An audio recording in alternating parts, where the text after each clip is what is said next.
পাবনার সুজানগর থেকে যুক্ত হচ্ছেন আমাদের সহকর্মী পার্থ হাসান। পার্থ, আপনি এখন কোন কেন্দ্রে আছেন এবং সেখানে ভোটার উপস্থিতি কেমন দেখছেন এবং নিরাপত্তা ব্যবস্থা সম্পর্কে আমাদের জানাবেন।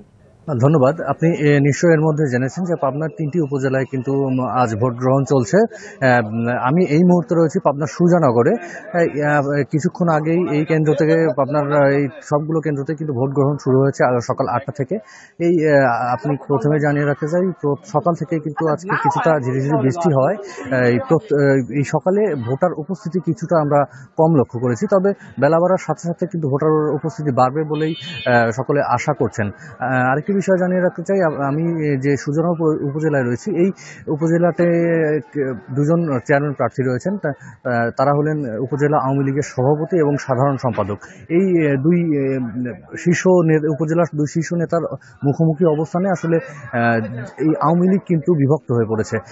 এর ফলে বিগত কয়েকদিনে বেশ কয়েকটি সংঘর্ষের ঘটনাও আমরা দেখেছি, যার ফলে আসলে এই উপজেলা নিয়ে প্রশাসন কিন্তু বাড়তি সতর্ক অবস্থানে রয়েছে, যাতে এই এলাকাতে কোনো রকম সহিংসতা বা অপ্রীতিকর ঘটনা না ঘটে।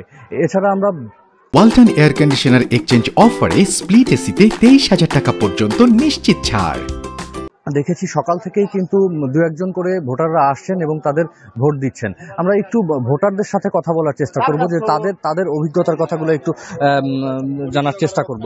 এই যে আপনি কি ভোট দিয়েছেন? জি, আমি মাত্র ভোট দিয়ে সম্পূর্ণ করে ইভিএম এ এবার তো প্রথম ভোট দিলেন, আপনার অভিজ্ঞতা কেমন? আসলে ইভিএম এ ভোট দেওয়া আগের চেয়ে অনেক, ইভিএম এ ভোট দেওয়া অনেক সহজ। আমরা অনেকেই মনে করতাম ইভিএম এ ভোট দেবো কি না কি, দেখলাম ইভিএম এ ভোটটাই অনেক সহজ। ধন্যবাদ মাননীয় প্রধানমন্ত্রীকে আমাদের এরকম সুযোগ করে দেওয়ার জন্য। ধন্যবাদ। যে আসলে আপনি যেমনটি শুনছিলেন, যে আসলে সাধারণ ভোটাররা কিন্তু বলছেন যে ইভিএম এর ভোটটা ব্যালটের চেয়ে তুলনামূলক সহজ। আরেকটি বিষয় আপনাকে জানিয়ে রাখতে, যে এই সুজানগর উপজেলায় মোট ভোটার রয়েছে 2,44,000 এবং এর মধ্যে পুরুষ ভোটার রয়েছে 1,27,006 জন এবং মহিলা রয়েছে 1,18,113 জন এবং মোট কেন্দ্র রয়েছে 72টি। আসলে এই ছিল পাবনা থেকে আমার কাছে সর্বশেষ তথ্য। পার্থ, ধন্যবাদ আপনাকে।